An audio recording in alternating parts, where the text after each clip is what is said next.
Hello सत श्री अकाल जी साਰਿਆਂ ਨੂੰ welcome to Punjabi girl in Germany. So ਅੱਜ ਦੀ ਵੀਡੀਓ ਕਾਫੀ ਇੰਪੋਰਟੈਂਟ ਆ ਅਗਰ ਤੁਸੀਂ ਸਟੂਡੈਂਟ ਵੀਜ਼ਾ ਤੇ ਜਰਮਨੀ ਆਉਣਾ ਚਾਹੁੰਦੇ ਹੋ, ਕਿਉਂਕਿ ਕਿਸੇ ਵੀ ਕੰਟਰੀ ਦੇ ਵਿੱਚ ਜਾਣ ਦਾ ਪਲਾਨ ਕਰਦੇ ਹੋ ਸੋਚਦੇ ਹੋ ਤਾਂ ਇੱਕ ਕੁਐਸਚਨ ਹਮੇਸ਼ਾ ਦਿਮਾਗ 'ਚ ਆਉਂਦਾ ਹੈ ਕਿ ਇੱਥੋਂ ਦੀ ਅੰਬੈਸੀ ਦੇ ਵਿੱਚ ਤੁਹਾਡੀ ਇੰਟਰਵਿਊ ਹੋਏਗੀ ਕਿ ਨਹੀਂ। ਸੋ ਉਹਦੇ ਰਿਲੇਟਡ ਹੀ ਅੱਜ ਦੀ ਮੇਰੀ ਵੀਡੀਓ ਹੈ ਕਿ ਜਦੋਂ ਅੰਬੈਸੀ 'ਚ ਆਪਾਂ ਜਾਂਦੇ ਹਾਂ ਤਾਂ ਉੱਥੇ ਜਿਹੜੇ ਕੁਐਸਚਨਸ ਪੁੱਛਦੇ ਨੇ ਉਹਦੇ ਰਿਲੇਟਡ ਇਹ ਵੀਡੀਓ ਕਿ ਕੀ ਕੁਐਸਚਨਸ ਪੁੱਛਦੇ ਐਂਡ ਕਿਵੇਂ ਦੇ ਤੁਸੀਂ ਆਨਸਰਸ ਦੇਣੇ ਨੇ।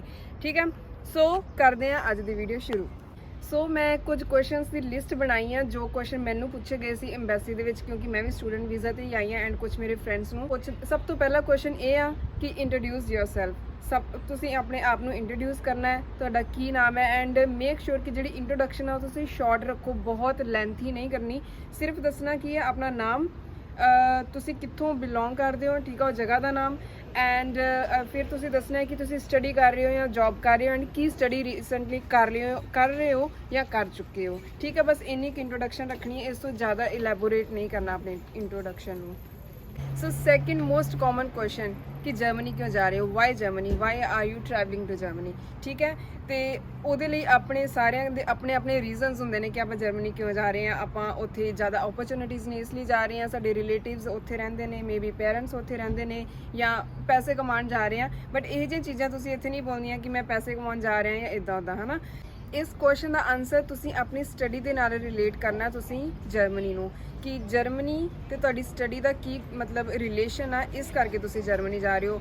ਐਂਡ ਤੁਸੀਂ ਇਹ ਵੀ ਕਹਿ ਸਕਦੇ ਹੋ ਕਿ ਜਰਮਨੀ ਦੇ ਵਿੱਚ ਘੱਟ ਟਿਊਸ਼ਨ ਫੀਸ ਆ ਜਾਂ ਬਿਲਕੁਲ ਟਿਊਸ਼ਨ ਫੀਸ ਨਹੀਂ ਹੈਗੀ, ਇਹ ਵੀ ਇੱਕ ਪੁਆਇੰਟ ਦੇ ਸਕਦੇ ਹੋ। ਜਾਂ ਫਿਰ ਇੱਕ ਹੋਰ ਪੁਆਇੰਟ ਕਿ ਤੁਸੀਂ ਜਰਮਨੀ ਦੀ ਕਿਸੇ ਤਰ੍ਹਾਂ ਪ੍ਰੇਜ਼ ਕਰ ਸਕਦੇ ਹੋ ਕਿ ਮੇਰੀ ਸਿਸਟਰ ਜਾਂ ਮੇਰੇ ਫਰੈਂਡ ਕੋਈ ਉੱਥੇ ਰਹਿੰਦੇ ਨੇ, ਉਹਨਾਂ ਨੇ ਮੈਨੂੰ ਦੱਸਿਆ ਕਿ ਜਰਮਨੀ ਬਹੁਤ ਸੋਹਣੀ ਕੰਟਰੀ ਆ। ਸੋ ਮੈਨੂੰ ਲੱਗਦਾ ਹੈ ਕਿ ਮੈਂ ਸਟੱਡੀ ਦੇ ਨਾਲ ਨਾਲ ਅਗਰ ਕਿਸੇ ਨਵੀਂ ਕੰਟਰੀ ਨੂੰ ਐਕਸਪਲੋਰ ਕਰ ਲਵਾਂ ਤੇ ਇਹ ਵੀ ਮੇਰੇ ਲਈ ਇੱਕ ਬਹੁਤ ਵਧੀਆ ਗੱਲ ਹੋਏਗੀ। ਇਸ ਲਈ ਮੈਂ ਇਸ ਦੇ ਵਿੱਚ ਦੋ ਓਪਰਚੁਨਿਟੀਜ਼ ਮਤਲਬ ਲੱਭ ਰਿਹਾ। ਥਰਡਲੀ ਤੁਸੀਂ ਕਹਿ ਸਕਦੇ ਹੋ ਕਿ ਉੱਥੇ ਜੌਬ ਓਪਰਚੁਨਿਟੀਜ਼ ਬਹੁਤ ਜ਼ਿਆਦਾ ਹੋਣਗੀਆਂ, ਕਿਉਂਕਿ ਜਰਮਨੀ ਜੋ ਆ ਉਹ ਇੱਕ ਇੰਜੀਨੀਅਰਿੰਗ ਦੀ ਹੱਬ ਆ।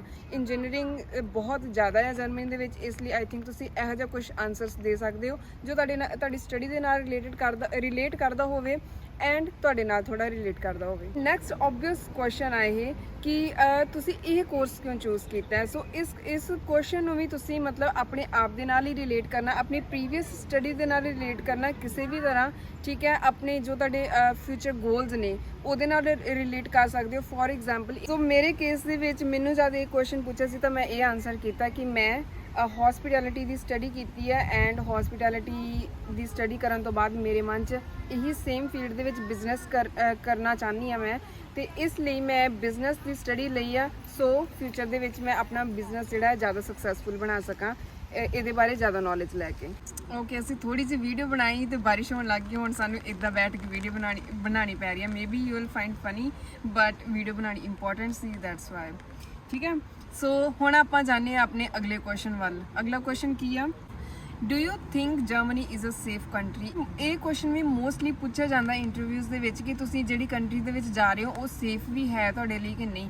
ਵੈਸੇ ਤਾਂ ਆਪਣੇ ਮਨ 'ਚ ਆਉਂਦਾ ਹੈ ਕਿ ਇੰਡੀਆ ਤੋਂ ਅਨਸੇਫ ਕੰਟਰੀ ਸ਼ਾਇਦ ਹੀ ਕੋਈ ਹੋਊਗੀ, ਬਟ ਆਪਾਂ ਇਹੋ ਜਿਹੇ ਕੋਈ ਆਨਸਰਸ ਨਹੀਂ ਦੇਣੇ ਜਿਹਦੇ ਵਿੱਚ ਆਪਾਂ ਕਿਸੇ ਦੂਜੀ ਕੰਟਰੀ ਜਾਂ ਦੂਜੀ ਜਗ੍ਹਾ ਦੂਜੇ ਪਰਸਨ ਦੀ ਇਨਸਰਟ ਕਰੀਏ ਜਾਂ ਉਹਦੀ ਬੁਰਾਈ ਕਰੀਏ। ਇਹ ਵੀ ਤੁਸੀਂ ਕਹਿ ਸਕਦੇ ਹੋ ਕਿ ਮੈਂ ਕਦੀ ਵੀ ਮਤਲਬ ਇਹੋ ਜਿਹੀ ਕੋਈ ਨਿਊਜ਼ ਨਹੀਂ ਸੁਣੀ ਕਿ ਜਿਹਦੇ ਵਿੱਚ ਕੋਈ ਵਾਇਲੈਂਟ ਤਰੀਕੇ ਨਾਲ ਕੁਝ ਹੋਇਆ ਹੋਵੇ ਜਾਂ ਕਿਤੇ ਮਤਲਬ ਕਿਸੇ ਦਾ ਰੇਪ ਹੋਇਆ ਹੋਵੇ ਜਾਂ ਵਟ ਐਵਰ। ਮੈਂ ਇਹੋ ਜਿਹੀ ਕੋਈ ਨਿਊਜ਼ ਜਰਮਨੀ ਦੇ ਬਾਰੇ ਨਹੀਂ ਸੁਣੀ, ਬਿਕੋਜ਼ ਮੈਂ ਬਹੁਤ ਸਾਰੇ ਇੰਸਟਾਗ੍ਰਾਮ ਤੇ ਜਰਮਨੀ ਦੇ ਪੇਜ ਫੋਲੋ ਕੀਤੇ ਹੋਏ ਨੇ ਐਂਡ ਮੋਸਟਲੀ ਮੈਂ ਜਰਮਨੀ ਦੀਆਂ ਨਿਊਜ਼ ਪੜ੍ਹਦਾ ਰਹਿਣਾ ਜਾਂ ਪੜ੍ਹਦੀ ਰਹਿੰਦੀ ਹਾਂ, ਤੇ ਮੈਂ ਕਦੀ ਇਹੋ ਜਿਹਾ ਕੁਝ ਨਹੀਂ ਸੁਣਿਆ। ਈਵਨ ਮੇਰੇ ਫਰੈਂਡਸ ਵੀ ਨੇ ਜਰਮਨੀ ਦੇ ਵਿੱਚ ਜਿਨ੍ਹਾਂ ਦੇ ਨਾਲ ਮੈਂ ਮੇਬੀ ਨਾਈਟ ਟਾਈਮ ਵੀ ਵੀਡੀਓ ਕਾਲ ਕੀਤੀ ਐਂਡ ਉਹ ਇਕੱਲੇ ਟਰੈਵਲ ਕਰ ਰਹੇ ਹੁੰਦੇ ਨੇ ਟ੍ਰੇਨਸ ਐਂਡ ਬੱਸਿਸ ਦੇ ਵਿੱਚ, ਐਂਡ ਮੈਨੂੰ ਨਹੀਂ ਲੱਗਦਾ ਕਿ ਜਰਮਨੀ ਇੱਕ ਅਨਸੇਫ ਕੰਟਰੀ। ਸੋ ਅਗਲਾ ਕੁਐਸਚਨ ਆ 100% ਪੁੱਛਣਗੇ ਉਹ ਤੁਹਾਨੂੰ ਕਿ ਤੁਹਾਡੀ ਸਟੱਡੀ ਕੌਣ ਫਾਈਨਾਂਸ ਕਰ ਰਿਹਾ। ਠੀਕ ਹੈ, ਅਗਰ ਤਾਂ ਤੁਸੀਂ ਮਤਲਬ ਪਬਲਿਕ ਯੂਨੀਵਰਸਿਟੀ ਦੇ ਵਿੱਚ ਆ ਰਹੇ ਹੋ ਤਾਂ ਤੁਹਾਡੀ ਕੋਈ ਫੀਸ ਹੈ ਨਹੀਂ, ਸਿਰਫ ਤੁਹਾਨੂੰ ਅਕਾਊਂਟ ਦੇ ਵਿੱਚ ਪੈਸੇ ਰੱਖਣੇ ਪੈਣੇ ਨੇ। ਠੀਕ ਹੈ, ਤੇ ਅਗਰ ਤੁਹਾਡੀ ਪ੍ਰਾਈਵੇਟ ਯੂਨੀਵਰਸਿਟੀ ਹੈ ਤਾਂ ਤੁਹਾਨੂੰ ਫੀਸ ਵੀ ਪੇ ਕਰਨੀ ਪੈਣੀ ਹੈ। ਠੀਕ, ਤੇ ਉਹਦੇ ਲਈ ਤੁਸੀਂ ਇਹ ਆਨਸਰ ਦੇ ਸਕਦੇ ਹੋ। ਫੋਰ ਐਗਜ਼ਾਮਪਲ ਅਗਰ ਤੁਸੀਂ ਜੌਬ ਕਰ ਰਹੇ ਹੋ ਤਾਂ ਤੁਸੀਂ ਉਹਨਾਂ ਨੂੰ ਕਹਿ ਸਕਦੇ ਹੋ ਕਿ ਮੈਂ ਜੌਬ ਕਰ ਰਿਹਾ, ਮੈਂ ਇੰਨੀ ਆਪਣੀ ਸੇਵਿੰਗਸ ਕੀਤੀਆਂ, ਜਾਂ ਪਹਿਲਾਂ ਪਾਸਟ ਦੇ ਵਿੱਚ ਮੈਂ ਜੌਬ ਕੀਤੀ ਆ, ਇੰਨੀ ਮੇਰੇ ਕੋਲ ਸੇਵਿੰਗ ਹੈਗੀ ਆ, ਤੇ ਮੈਂ ਆਪਣੀ ਸਟੱਡੀ ਖੁਦ ਫਾਈਨਾਂਸ ਕਰਾਂਗਾ, ਠੀਕ ਹੈ। ਕੁਝ ਹੈਲਪ ਮੈਂ ਆਪਣੇ ਪੇਰੈਂਟਸ ਤੋਂ ਲਵਾਂਗਾ ਅਗਰ ਤੁਸੀਂ ਕਦੀ ਕੋਈ ਜੌਬ ਨਹੀਂ ਕੀਤੀ, ਕਿਉਂਕਿ ਅਗਰ ਤੁਸੀਂ ਜੌਬ ਕੀਤੀ ਹੈ ਤਾਂ ਤੁਹਾਡੇ ਪ੍ਰੂਫ ਉੱਥੇ ਉਹਨਾਂ ਦੇ ਕੋਲ ਹੋਣੇ ਚਾਹੀਦੇ ਨੇ। ਝੂਠ ਨਾ ਬੋਲਿਓ, ਨਹੀਂ ਕੀਤੀ ਤਾਂ ਕਹਿ ਦਿਓ ਕਿ ਨਹੀਂ ਜੌਬ ਨਹੀਂ ਕੀਤੀ, ਪੇਰੈਂਟਸ ਜਿਹੜੇ ਆ ਉਹ ਤੁਹਾਡੀ ਸਟੱਡੀ ਫਾਈਨਾਂਸ ਕਰਨਗੇ। ਇਸ ਤੋਂ ਬਾਅਦ ਤੁਹਾਨੂੰ ਉਹ ਇਹ ਵੀ ਕੁਐਸਚਨ ਪੁੱਛ ਸਕਦੇ ਆ ਕਿ ਤੁਹਾਡੇ ਕਿੰਨੇ ਸਿਬਲਿੰਗਸ ਨੇ ਹੋਰ, ਫੋਰ ਐਗਜ਼ਾਮਪਲ ਤੁਹਾਡੇ ਕਿੰਨੇ ਭੈਣ ਭਰਾ ਨੇ, ਠੀਕ ਆ। ਤੇ ਮੰਨ ਲਓ ਮੇਰੇ ਕੇਸ ਦੇ ਵਿੱਚ ਮੇਰੇ 2 ਹੋਰ ਸਿਸਟਰਸ ਨੇ ਤੇ 1 ਬ੍ਰਦਰ ਹੈ, ਐਂਡ ਮੈਨੂੰ ਵੀ ਇਹੀ ਕੁਐਸਚਨ ਪੁੱਛਿਆ ਸੀ, ਐਂਡ ਇਦਾਂ ਹੀ ਉਹਨਾਂ ਨੇ ਮੈਨੂੰ ਦੁਬਾਰਾ ਇਸ ਤੋਂ ਅੱਗੇ ਕੁਐਸਚਨ ਕੀਤਾ ਕਿ ਤੇਰੇ ਹੋਰ ਕਿੰਨੇ ਸਿਬਲਿੰਗਸ ਨੇ, ਠੀਕ ਹੈ। ਮੈਂ ਉਹਨਾਂ ਨੂੰ ਕਿਹਾ ਕਿ ਮੇਰੀ ਇੱਕ ਵੱਡੀ ਸਿਸਟਰ ਆ, ਉਹ ਜੌਬ ਕਰ ਰਹੀ ਹੈ, ਐਂਡ ਉਹਨਾਂ ਨੂੰ ਮਤਲਬ ਕਿ ਪੇਰੈਂਟਸ ਤੋਂ ਕਦੀ ਵੀ ਕਿਸੇ ਮਤਲਬ ਫਾਈਨੈਂਸ਼ੀਅਲ ਹੈਲਪ ਦੀ ਜ਼ਰੂਰਤ ਨਹੀਂ ਪੈਂਦੀ, ਠੀਕ ਹੈ। ਮੇਰੀ ਸਟੱਡੀ ਮੇਰੇ ਪੇਰੈਂਟਸ ਫਾਈਨਾਂਸ ਕਰ ਰਹੇ ਨੇ, ਐਂਡ ਮੇਰੀ ਸਿਸਟਰ ਜੋ ਆ ਵੱਡੀ, ਉਹ ਵਧੀਆ ਜੌਬ ਕਰ ਰਹੀ ਹੈ, ਇਸ ਲਈ ਮੇਰੇ ਛੋਟੇ ਬ੍ਰਦਰ ਦੀ ਵੀ ਉਹ ਸਟੱਡੀ ਫਾਈਨਾਂਸ ਕਰਦੇ ਨੇ। ਸੋ ਮੇਰੇ ਪੇਰੈਂਟਸ ਨੂੰ ਸਿਰਫ ਮੇਰਾ ਤੇ ਮੇਰੀ ਛੋਟੀ ਭੈਣ ਦਾ ਖਰਚਾ ਹੀ ਚੱਕਣਾ ਪੈਂਦਾ, ਇਸ ਲਈ ਆਈ ਥਿੰਕ ਸਾਡਾ ਵਧੀਆ ਮੈਨੇਜ ਹੋ ਜਾਂਦਾ। ਤੁਸੀਂ ਦੱਸ ਸਕਦੇ ਹੋ ਉਹਨਾਂ ਨੂੰ ਕਿ ਤੁਹਾਡੇ ਪੇਰੈਂਟਸ ਜਾਂ ਮੰਮੀ ਜਾਂ ਪਾਪਾ ਜੋ ਵੀ ਜੌਬ ਕਰ ਰਹੇ ਨੇ, ਵਧੀਆ ਇਨਕਮ ਆ ਉਹਨਾਂ ਦੀ, ਐਂਡ ਆਈ ਥਿੰਕ ਕਿ ਉਹਨਾਂ ਕੋਲ ਸੇਵਿੰਗਸ ਵੀ ਕਾਫੀ ਆ, ਪ੍ਰੋਪਰਟੀਜ਼ ਆ ਉਹਨਾਂ ਦੀਆਂ, ਠੀਕ ਹੈ। ਇਦਾਂ ਦੇ ਕੁਝ ਕਰਕੇ ਤਾਂ ਤੁਸੀਂ ਇਹੋ ਜਿਹਾ ਕੁਝ ਆਨਸਰ ਦੇ ਸਕਦੇ ਹੋ। ਸੋ ਅਗਲਾ ਕੁਐਸਚਨ ਹੈ, ਇਹ ਵੀ ਉਹ ਜ਼ਰੂਰ ਪੁੱਛਦੇ ਆ ਕਿ ਤੁਹਾਡੇ ਨਾਲ ਕੋਈ ਟਰੈਵਲ ਕਰ ਰਿਹਾ, ਤੁਸੀਂ ਕਿਸੇ ਨੂੰ ਆਪਣੇ ਨਾਲ ਲੈ ਕੇ ਜਾ ਰਹੇ ਹੋ ਜਰਮਨੀ, ਤੇ ਇਹਦੇ ਵਿੱਚ ਤੁਸੀਂ ਵੈਸੇ ਤਾਂ ਮੋਸਟ ਕਾਮਨ ਆਨਸਰ ਹੈ ਕਿ ਤੁਹਾਡੇ ਨਾਲ ਕੋਈ ਨਹੀਂ ਜਾ ਰਿਹਾ, ਬਿਕੋਜ਼ ਤੁਹਾਡਾ ਹੀ ਵੀਜ਼ਾ ਲੱਗਣਾ ਐਂਡ ਸਿਰਫ ਤੁਸੀਂ ਟਰੈਵਲ ਕਰ ਸਕਦੇ ਹੋ, ਕੋਈ ਹੋਰ ਨਹੀਂ। ਐਂਡ ਅਗਰ ਹੁਣ ਜਿੱਦਾਂ ਰੂਲ ਹੋ ਗਿਆ ਹੈ ਕਿ ਤੁਸੀਂ ਆਪਣੇ ਸਪਾਊਸ ਨੂੰ ਨਾਲ ਲੈ ਕੇ ਜਾ ਸਕਦੇ ਹੋ, ਬਟ ਉਹ ਨਾਲ ਨਹੀਂ ਲੈ ਕੇ ਜਾ ਸਕਦੇ, ਤੁਸੀਂ ਆਪਣੇ ਸਪਾਊਸ ਨੂੰ ਬਾਅਦ ਵਿੱਚ ਬੁਲਾ ਸਕਦੇ ਹੋ। ਇਸ ਲਈ ਉੱਥੇ ਤੁਸੀਂ ਇਹ ਨਹੀਂ ਕਹਿਣਾ ਕਿ ਹਾਂ ਮੇਰੀ ਵਾਈਫ ਜਾਂ ਮੇਰੇ ਹਸਬੈਂਡ ਮੇਰੇ ਨਾਲ ਜਾ ਰਹੇ ਨੇ, ਸਿਰਫ ਤੁਸੀਂ ਟਰੈਵਲ ਕਰ ਸਕਦੇ ਹੋ ਉਸ ਵੀਜ਼ਾ ਤੇ, ਤੁਹਾਡੇ ਫੈਮਿਲੀ ਮੈਂਬਰਸ ਨਹੀਂ ਟਰੈਵਲ ਕਰ ਸਕਦੇ। ਸੋ ਅਗਲਾ ਕੁਐਸਚਨ ਆ, what if your visa get rejected, ਠੀਕ ਹੈ। ਇਹ ਆਪਾਂ ਕਦੀ ਵੀ ਨਹੀਂ ਚਾਹੁੰਦੇ ਕਿ ਸਾਡਾ ਵੀਜ਼ਾ ਰਿਜੈਕਟ ਹੋ ਜਾਏ, ਠੀਕ ਆ। ਤੇ ਉੱਥੇ ਵੀ ਉਹਨਾਂ ਨੂੰ ਇਹੀ ਕਹਿਣਾ ਕਿ ਮੈਂ ਆਪਣੇ ਆਪ ਤੇ ਮੈਨੂੰ ਥੋੜਾ ਕੌਨਫੀਡੈਂਸ ਹੈ, ਮੈਂ ਇਸ ਚੀਜ਼ ਨੂੰ ਲੈ ਕੇ ਬਹੁਤ ਪੋਜ਼ਿਟਿਵ ਆ ਕਿ ਮੇਰਾ ਵੀਜ਼ਾ ਰਿਜੈਕਟ ਨਹੀਂ ਹੋਏਗਾ, ਬਟ ਇਨ ਕੇਸ ਅਗਰ ਵੀਜ਼ਾ ਰਿਜੈਕਟ ਹੋ ਗਿਆ ਤਾਂ ਮੈਂ ਵੇਖੂੰਗਾ ਕਿ ਮੈਂ ਕਿੱਥੇ ਕੋਈ ਮਿਸਟੇਕ ਕੀਤੀ ਹੈ, ਕਿੱਥੇ ਗਲਤੀ ਕੀਤੀ ਹੈ, ਮੈਂ ਉਹ ਗਲਤੀ ਨੂੰ ਸੁਧਾਰਾਂਗੀ ਐਂਡ ਅਗੇਨ ਅਪਲਾਈ ਕਰਾਂਗੀ, ਠੀਕ ਹੈ। ਬਸ ਇੰਨਾ ਕੁ ਆਨਸਰ ਦੇਣਾ। ਹਰ ਇੱਕ ਕੁਐਸਚਨ ਦਾ ਮਤਲਬ ਲੌਂਗ ਆਨਸਰਸ ਦੇਣੇ ਜ਼ਰੂਰੀ ਨਹੀਂ ਹੈ, ਸ਼ਾਰਟ ਆਨਸਰ ਵੀ ਦੇ ਸਕਦੇ ਹੋ। ਤੇ ਅਗਲਾ ਕੁਐਸਚਨ ਹੈ ਜਿਹੜਾ ਉਹ ਡੈਫੀਨੇਟਲੀ ਪੁੱਛਣਗੇ ਕਿ ਤੁਹਾਡੀ ਵੀਜ਼ਾ ਪ੍ਰੋਸੈਸ ਦੇ ਵਿੱਚ, ਐਡਮਿਸ਼ਨ ਪ੍ਰੋਸੈਸ ਦੇ ਵਿੱਚ ਤੁਹਾਡੀ ਕਿਸੇ ਨੇ ਹੈਲਪ ਕੀਤੀ, ਕਿੰਨੇ ਹੈਲਪ ਕੀਤੀ। ਤੇ ਤੁਸੀਂ ਕਤਈ ਇਹ ਨਹੀਂ ਕਹਿਣਾ ਕਿ ਤੁਸੀਂ ਏਜੰਟ ਦੇ ਥਰੂ ਅਪਲਾਈ ਕੀਤਾ, ਸਾਰਾ ਕੰਮ ਏਜੰਟ ਨੇ ਕੀਤਾ, ਅਸੀਂ ਉਹਨੂੰ 50,000 ਰੁਪਇਆ ਦਿੱਤਾ ਸੀ, ਇਹ ਉਹ, ਹੈ ਨਾ। ਅਗਰ ਤੁਹਾਡੇ ਫਾਈਲ ਪ੍ਰੋਸੈਸ ਦੇ ਵਿੱਚ ਕੁਝ ਗਲਤੀ ਵੀ ਹੁੰਦੀ ਹੈ ਤੇ ਏਜੰਟ ਦਾ ਨਾਮ ਨਹੀਂ ਲਾਉਣਾ, ਮੈਂ ਇਦਾਂ ਕੀਤਾ ਸੀ ਐਂਡ ਉਹ ਮੇਰੇ ਤੇ ਬਹੁਤ ਗੁੱਸਾ ਹੋ ਗਏ ਸੀ ਤੇ ਮੇਰਾ ਵੀਜ਼ਾ ਵੀ ਰਿਜੈਕਟ ਹੋ ਗਿਆ ਸੀ। ਤੁਸੀਂ ਇਦਾਂ ਦੀ ਕੋਈ ਗੱਲ ਨਹੀਂ ਕਹਿਣੀ। ਤੁਸੀਂ ਕੀ ਕਹਿ ਸਕਦੇ ਹੋ ਕਿ ਸਾਰਾ ਜੋ ਪ੍ਰੋਸੈਸ ਹੈ ਮੈਂ ਖੁਦ ਕੀਤਾ।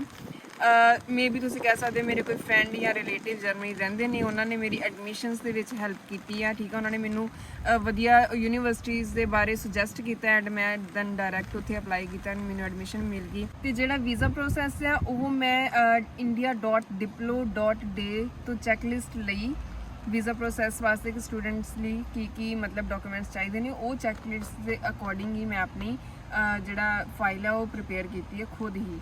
ਕਿਸੇ ਨੇ ਮਤਲਬ ਕਿਸੇ ਏਜੰਟ ਦੇ ਥਰੂ ਨਹੀਂ ਕਰਾਈ। ਇੱਦਾਂ ਤੁਸੀਂ ਕਹਿ ਸਕਦੇ ਕਿ ਫੈਮਿਲੀ ਫਰੈਂਡਸ ਜਾਂ ਕੋਈ ਰਿਲੇਟਿਵ ਕੁਛ ਵੀ ਜਰਮਨੀ ਰਹਿੰਦੇ ਨੇ ਜਾਂ ਕੋਈ ਵੀ ਤੁਹਾਡੇ ਵੱਡੇ ਭੈਣ ਭਰਾ, ਉਹਨਾਂ ਨੇ ਹੈਲਪ ਕੀਤੀ, ਇੱਦਾਂ ਕਹਿ ਸਕਦੇ, ਪਰ ਏਜੰਟ ਦਾ ਨਾਮ ਨਹੀਂ ਲੈਣਾ। ਅਗਲਾ ਕੁਐਸਚਨ ਕੀ ਆ, do you know anyone in Germany. ਸੱਚ ਬੋਲ ਦੋ, ਮਤਲਬ ਕੋਈ ਉਹ ਕਰਨ ਦੀ ਲੋੜ ਨਹੀਂ ਹੈ ਕਿ ਨਹੀਂ ਜਾਣਦੇ, ਇਹਦੇ 'ਚ ਡਰਨ ਦੀ ਵੀ ਕੋਈ ਲੋੜ ਨਹੀਂ। ਕੋਈ ਰਿਲੇਟਿਵ ਤੁਹਾਡਾ ਹੈ, ਤੁਸੀਂ ਕਹਿ ਸਕਦੇ ਹੋ ਕਿ ਹਾਂ ਮੈਂ ਇਹਨਾਂ ਨੂੰ ਜਾਣਦੀ ਹਾਂ, ਇਹ ਮੇਰੇ ਰਿਲੇਟਿਵ ਉੱਥੇ ਰਹਿੰਦੇ ਨੇ, ਇਹ ਉਹ, ਠੀਕ ਹੈ। ਨਹੀਂ ਹੈ ਤਾਂ ਕਹਿ ਦਿਓ ਕਿ ਨਹੀਂ, I don't know anyone in Germany. But remember ਕਿ ਜਿੱਦਾਂ ਤੁਸੀਂ ਪਿਛਲੇ ਕੁਐਸਚਨਸ ਦੇ ਵਿੱਚ ਕੋਈ ਸਟੋਰੀਜ਼ ਬਣਾਈਆਂ ਹੋਣ ਕਿ ਮੈਨੂੰ ਮੇਰੇ ਅੰਕਲ ਨੇ ਦੱਸਿਆ ਕਿ ਜਰਮਨੀ ਬੜੀ ਵਧੀਆ ਜਗ੍ਹਾ ਆ, ਮੈਂ ਇਸ ਲਈ ਉੱਥੇ ਜਾ ਰਿਹਾ, ਇਹੋ ਜਿਹੀਆਂ ਕੁਝ ਚੀਜ਼ਾਂ ਅਗਰ ਤੁਸੀਂ ਇੰਟਰਵਿਊ ਦੇ ਵਿੱਚ ਬੋਲੀਆਂ ਤੇ ਫਿਰ ਤੁਹਾਨੂੰ ਮੈਂਸ਼ਨ ਕਰਨਾ ਪੈਣਾ ਕਿ ਹਾਂ ਮੇਰੇ ਅੰਕਲ ਉੱਥੇ ਰਹਿੰਦੇ ਨੇ ਜਾਂ ਮੇਰਾ ਕੋਈ ਫਰੈਂਡ ਉੱਥੇ ਰਹਿੰਦੇ ਆ। ਅਗਲਾ ਕੁਐਸਚਨ ਉਹ ਇਹ ਪੁੱਛ ਸਕਦੇ ਆ ਕਿ ਤੁਹਾਨੂੰ ਜਰਮਨ ਲੈਂਗੁਏਜ ਆਉਂਦੀ ਹੈ ਕਿ ਨਹੀਂ, ਠੀਕ ਹੈ। ਤੇ ਇਹਦੇ ਵਿੱਚ ਵੀ ਤੁਸੀਂ ਸੱਚ ਬੋਲ ਦਿਓ ਕਿ ਯੈਸ ਮੈਂ German language may be YouTube ਤੋਂ ਸਿੱਖ ਰਿਹਾ ਜਾਂ ਸਿੱਖ ਰਹੀ ਹਾਂ, ਠੀਕ ਆ। ਤੇ ਜਾਂ ਮੈਂ ਕਿਸੇ ਦੇ ਨਾਲ ਇੱਦਾਂ ਪ੍ਰੈਕਟਿਸ ਕਰਦੀ, ਮੇਰੀ ਚੈਟ ਹੁੰਦੀ ਹੈ, ਵਟਐਵਰ, ਤੁਸੀਂ ਕੁਛ ਵੀ ਬੋਲ ਸਕਦੇ ਕਿ ਮੈਂ ਇੱਦਾਂ ਜਰਮਨ ਲੈਂਗੁਏਜ ਸਿੱਖ ਰਿਹਾ। ਅਗਰ ਨਹੀਂ ਸਿੱਖ ਰਹੇ ਤਾਂ ਇੱਦਾਂ ਕਹਿ ਦਿਓ ਕਿ ਜਦ ਮੇਰਾ ਵੀਜ਼ਾ ਲੱਗ ਗਿਆ, ਮੇਰੇ ਕੋਲ ਥੋੜ੍ਹਾ ਟਾਈਮ ਹੋਏਗਾ, ਮੈਂ ਮਤਲਬ ਬੇਸਿਕ ਜਿਹੜੀ ਹੈ ਇੱਥੋਂ ਸਿੱਖ ਕੇ ਜਾਊਂਗਾ, ਬਾਅਦ ਵਿੱਚ ਉੱਥੇ ਜਾ ਕੇ ਜਰਮਨ ਕੋਰਸ ਕਰੂੰਗਾ ਤੇ ਉੱਥੇ ਜਾ ਕੇ ਜਰਮਨ ਲੈਂਗੁਏਜ ਸਿੱਖ ਲੂੰਗਾ। ਤੇ ਬਾਕੀ ਕੁਝ ਹੋਰ ਕੁਐਸਚਨ ਉਹ ਤੁਹਾਨੂੰ ਪੁੱਛ ਸਕਦੇ ਨੇ। ਟੈਲ ਅਸ ਅਬਾਊਟ ਯਰ ਹੌਬੀਜ਼, ਉਹ ਤੁਸੀਂ ਆਪੇ ਪ੍ਰਿਪੇਅਰ ਕਰੋ। ਹੁਣੇ ਵੀ ਮੈਂ ਤੁਹਾਨੂੰ ਨਹੀਂ ਦੱਸ ਸਕਦੀ ਕਿ ਤੁਹਾਡੀਆਂ ਕੀ ਹੌਬੀਜ਼ ਨੇ। ਜੋ ਵੀ ਤੁਹਾਡੀਆਂ ਹੌਬੀਜ਼ ਨੇ ਉਹ ਤੁਸੀਂ ਦੱਸ ਦਿਓ, ਠੀਕ ਹੈ। ਤੇ ਮੇ ਬੀ ਇੱਕ ਕੁਐਸਚਨ ਉਹਨਾਂ ਨੇ ਮੈਨੂੰ ਇਹ ਪੁੱਛਿਆ ਸੀ ਕਿ tell us about a book you are reading or you already read, ਠੀਕ ਹੈ। ਇਹੋ ਜਿਹਾ ਕੁਛ ਮੇ ਵੀ ਤੁਹਾਨੂੰ ਵੀ ਪੁੱਛ ਸਕਦੇ ਨੇ। ਸੋ ਕੋਈ ਵੀ ਇੱਕ ਬੁੱਕ, ਉਹਦਾ ਨਾਮ, ਉਹਦੇ ਆਥਰ ਦਾ ਨਾਮ, ਉਹਦੀ ਕੀ ਸਟੋਰੀ ਆ, ਮਤਲਬ ਥੋੜਾ ਜਿਹਾ ਪ੍ਰਿਪੇਅਰ ਇਹ ਤੁਸੀਂ ਕਰ ਲਿਓ, ਠੀਕ ਹੈ। ਕੋਈ ਵੀ ਬੁੱਕ ਦੱਸ ਸਕਦੇ ਹੋ। ਇੱਕ ਹੋਰ ਕੁਐਸਚਨ ਉਹ ਤੁਹਾਨੂੰ ਪੁੱਛ ਸਕਦੇ ਕਿ will you work in Germany. ਇਹਦਾ ਆਨਸਰ ਤੁਸੀਂ ਇਹ ਦੇਣਾ ਕਿ ਮੈਨੂੰ ਮੇਰੀ ਨੌਲੇਜ ਦੇ ਅਕੋਰਡਿੰਗ ਉੱਥੇ ਮੈਂ 80 ਆਵਰਸ ਪਰ ਮੰਥ ਕੰਮ ਕਰਨਾ ਮੈਨੂੰ ਅਲਾਉਡ ਹੈ, ਤੇ ਮੈਂ 80 ਆਵਰਸ ਕੰਮ ਕਰੂੰਗੀ ਆਪਣੀ ਸਟੱਡੀ ਨੂੰ ਫਾਈਨਾਂਸ ਕਰਨ ਵਾਸਤੇ। ਐਂਡ ਮੇ ਬੀ ਅਗਰ ਮੈਂ ਉੱਥੇ ਕੰਮ ਕਰੂੰਗੀ ਤੇ ਮੈਨੂੰ ਮਤਲਬ ਜਰਮਨ ਲੈਂਗੁਏਜ ਸਿੱਖਣ ਦਾ ਵੀ ਈਜ਼ੀਲੀ ਮੌਕਾ ਮਿਲ ਸਕਦਾ, ਕਿਉਂਕਿ ਮੈਂ ਜਰਮਨ ਲੋਕਾਂ ਦੇ ਨਾਲ ਮੇ ਵੀ ਕੰਮ ਕਰੂੰਗੀ ਐਂਡ ਉਹਨਾਂ ਦੇ ਕਲਚਰ ਨੂੰ ਜਾਣਨ ਦਾ ਵੀ ਮੌਕਾ ਮਿਲ ਸਕਦਾ। So definitely I think I will work in Germany to finance my study and blah blah ਬਲਾ। ਸੋ ਮੇਰੇ ਅਕੋਰਡਿੰਗ ਇਹੀ ਮੇਨ ਕੁਐਸਚਨਸ ਨੇ ਜੋ ਤੁਹਾਨੂੰ ਪੁੱਛਣਗੇ ਫ੍ਰੀਕੁਐਂਟਲੀ। ਸਾਰਿਆਂ ਨੂੰ ਇਹੀ ਕੁਐਸਚਨ ਪੁੱਛਦੇ ਨੇ, ਬਟ ਅਗਰ ਤੁਹਾਡੇ ਦਿਮਾਗ ਦੇ ਵਿੱਚ ਕੋਈ ਹੋਰ ਕੁਐਸਚਨ ਹੈ ਤਾਂ ਤੁਸੀਂ ਮੈਨੂੰ ਕਮੈਂਟਸ ਦੇ ਵਿੱਚ ਪੁੱਛ ਸਕਦੇ ਹੋ ਕਿ ਇਹ ਕੁਐਸਚਨ ਦਾ ਕਿੱਦਾਂ ਦਾ ਆਨਸਰ ਦੇ ਸਕਦੇ ਜਾਂ ਕਿਵੇਂ ਆਨਸਰ ਦੇ ਸਕਦੇ ਆ, ਤਾਂ ਮੈਂ ਤੁਹਾਨੂੰ ਜ਼ਰੂਰ ਰਿਪਲਾਈ ਕਰੂੰਗੀ। ਤੇ ਹੋਰ ਤੁਸੀਂ ਇੰਟਰਵਿਊ ਦੇ ਟਾਈਮ ਸਟ੍ਰੈਸ ਨਹੀਂ ਹੋਣਾ, ਬਿਲਕੁਲ ਕੌਨਫੀਡੈਂਟ ਰਹਿਣਾ। ਅਫਕੋਰਸ ਡਰ ਲੱਗਦਾ ਆ, ਵੀਜ਼ਾ ਦੇ ਸਵਾਲ ਹੁੰਦਾ, ਬਟ ਸਟਿਲ ਟਰਾਈ ਕਰਨਾ ਹੈ ਕਿ ਕੋਈ ਵੀ ਸਟ੍ਰੈਸ ਨਾ ਹੋਵੇ, ਪੂਰੇ ਕੌਨਫੀਡੈਂਟ ਹੋ। ਐਂਡ ਜਿਹੜਾ ਵੀ ਤੁਹਾਡੇ ਡਾਕੂਮੈਂਟਸ ਨੇ ਉਹਨਾਂ ਨੂੰ ਪ੍ਰੋਪਰਲੀ ਚੈੱਕ ਕਰਿਓ। ਤੁਹਾਨੂੰ ਪਤਾ ਹੋਣਾ ਚਾਹੀਦਾ ਕਿ ਤੁਹਾਡੇ ਡਾਕੂਮੈਂਟਸ ਦੇ ਵਿੱਚ ਕੀ ਕੀ ਪਿਆ ਆ। ਇਹ ਨਾ ਹੋਵੇ ਕਿ ਏਜੰਟ ਨੇ ਤੁਹਾਨੂੰ ਪੂਰੀ ਫਾਈਲ ਫੜਾ ਦਿੱਤੀ, ਉੱਦਾਂ ਹੀ ਤੁਸੀਂ ਅੱਗੇ ਉਹਨਾਂ ਨੂੰ ਦੇ ਦਿੱਤੀ। ਤੁਸੀਂ ਆਪ ਚੈੱਕ ਕਰਨਾ ਹੈ ਕਿ ਤੁਹਾਡੇ ਕਿਹੜੇ ਡਾਕੂਮੈਂਟ ਹੈ ਨੇ, ਠੀਕ ਹੈ। ਚੈੱਕਲਿਸਟ ਹੁੰਦੀ ਹੈ ਇੱਕ ਵੈਬਸਾਈਟ, ਮੈਂ ਤੁਹਾਨੂੰ ਦੱਸੀ ਹੈ india.wipro.in, ਉੱਥੇ ਜਾ ਕੇ ਵੈਬਸਾਈਟ ਚੈੱਕਲਿਸਟ, ਸਟੂਡੈਂਟਸ ਦੀ ਚੈੱਕਲਿਸਟ ਚੈੱਕ ਕਰੋ, ਉਹਦੇ ਅਕੋਰਡਿੰਗ ਆਪਣੇ ਡਾਕੂਮੈਂਟ ਲਾਓ ਤੇ you are good to go. Hopefully ਤੁਹਾਨੂੰ ਤੁਹਾਡਾ ਵੀਜ਼ਾ ਮਿਲ ਜੇ। ਹੋਰ ਉਹਦੇ 'ਤੇ ਇੰਸਟਰਕਸ਼ਨਸ ਲਿਖੀਆਂ ਹੁੰਦੀਆਂ ਨੇ ਕਿ ਕੀ ਚੀਜ਼ਾਂ ਮਤਲਬ ਤੁਹਾਡੇ ਡਾਕੂਮੈਂਟਸ ਹੋਣੇ ਚਾਹੀਦੇ, ਕੀ ਨਹੀਂ ਹੋਣੇ ਚਾਹੀਦੇ। ਐਕਸੈਸ ਦੇ ਵਿੱਚ ਚੀਜ਼ਾਂ ਨਹੀਂ ਰੱਖੀਆਂ, ਉਹਦੇ ਵਿੱਚ ਡਾਕੂਮੈਂਟਸ ਨੂੰ ਸਟੈਪ ਨਹੀਂ ਕਰਨਾ, ਠੀਕ ਹੈ। ਇੰਨੀ ਛੋਟੀਆਂ ਮਿਸਟੇਕਸ ਵੀ ਆਈ ਥਿੰਕ ਨਾ ਹੀ ਕਰੋ ਤਾਂ ਬੈਟਰ ਆ। ਆਈ ਥਿੰਕ ਇੰਨਾ ਕੀ ਪ੍ਰੋਸੈਸ ਆ। ਬਾਕੀ ਤੁਸੀਂ ਮੈਨੂੰ ਕਮੈਂਟਸ ਦੇ ਵਿੱਚ ਪੁੱਛ ਲਿਓ, ਕੁਛ ਵੀ ਪੁੱਛਣਾ ਹੈ, ਠੀਕ ਹੈ, ਉਹਦਾ ਮੈਂ ਰਿਪਲਾਈ ਕਰ ਦਾਂਗੀ ਤੁਹਾਨੂੰ। ਤੇ ਅਗਰ ਤੁਹਾਨੂੰ ਲੱਗਾ ਕਿ ਵੀਡੀਓ ਤੁਹਾਡੇ ਲਈ ਇਨਫੋਰਮੇਟਿਵ ਰਹੀ ਆ, ਠੀਕ ਹੈ, ਅਗਰ ਤੁਹਾਨੂੰ ਕਿਸੇ ਕੁਐਸਚਨ ਦੇ ਵਿੱਚ ਜੋ ਮੈਂ ਆਨਸਰ ਦੱਸੇ ਨੇ ਉਹਦੇ ਵਿੱਚ ਕੋਈ ਕਨਫਿਊਜ਼ਨ ਆ, ਤੇ ਤੁਸੀਂ ਮੈਨੂੰ ਅਗੇਨ ਕਮੈਂਟਸ ਦੇ ਵਿੱਚ ਪੁੱਛ ਸਕਦੇ ਹੋ। ਮੈਂ ਇਹ ਵੀਡੀਓ ਪੰਜਾਬੀ ਵਿੱਚ ਜਾਣਬੁੱਝ ਕੇ ਬਣਾਈ ਹੈ ਕਿ ਤੁਸੀਂ ਆਪਣੀ ਲੈਂਗੁਏਜ ਦੇ ਵਿੱਚ ਇਹਦੇ ਆਨਸਰ ਇੰਗਲਿਸ਼ 'ਚ ਪ੍ਰਿਪੇਅਰ ਕਰ ਸਕੋ, ਕਿਉਂਕਿ ਤੁਸੀਂ ਮੇਰੀਆਂ ਬੋਲੀਆਂ ਹੋਈਆਂ ਰੱਟੀਆਂ ਰਟਾਈਆਂ ਲਾਈਨਾਂ ਉੱਥੇ ਜਾ ਕੇ ਨਾ ਬੋਲੋ, ਕਿਉਂਕਿ ਰੱਟਿਆ ਰਟਾਇਆ ਯਾਦ ਨਹੀਂ ਰਹਿੰਦਾ। ਅਗਰ ਖੁਦ ਪ੍ਰਿਪੇਅਰ ਕਰੋਗੇ ਤਾਂ ਤੁਹਾਨੂੰ ਯਾਦ ਰਹੇਗਾ। ਤੇ I think this is all. ਤੇ ਵੀਡੀਓ ਪਸੰਦ ਆਈ ਤਾਂ ਵੀਡੀਓ ਲਾਈਕ ਕਰ ਦਿਓ, ਮੈਨੂੰ ਵੀ ਥੋੜ੍ਹਾ ਐਪਰੀਸ਼ੀਏਟ ਕਰ ਦਿਓ, ਤੇ ਚੈਨਲ ਨੂੰ ਸਬਸਕ੍ਰਾਈਬ ਕਰ ਲਓ ਅਗਰ ਤੁਸੀਂ ਮੇਰੇ ਚੈਨਲ 'ਤੇ ਨਵੇਂ ਹੋ ਤਾਂ। ਤੇ ਆਪਾਂ ਮਿਲਾਂਗੇ ਅਗਲੀ ਵੀਡੀਓ 'ਚ। Bye bye, see you.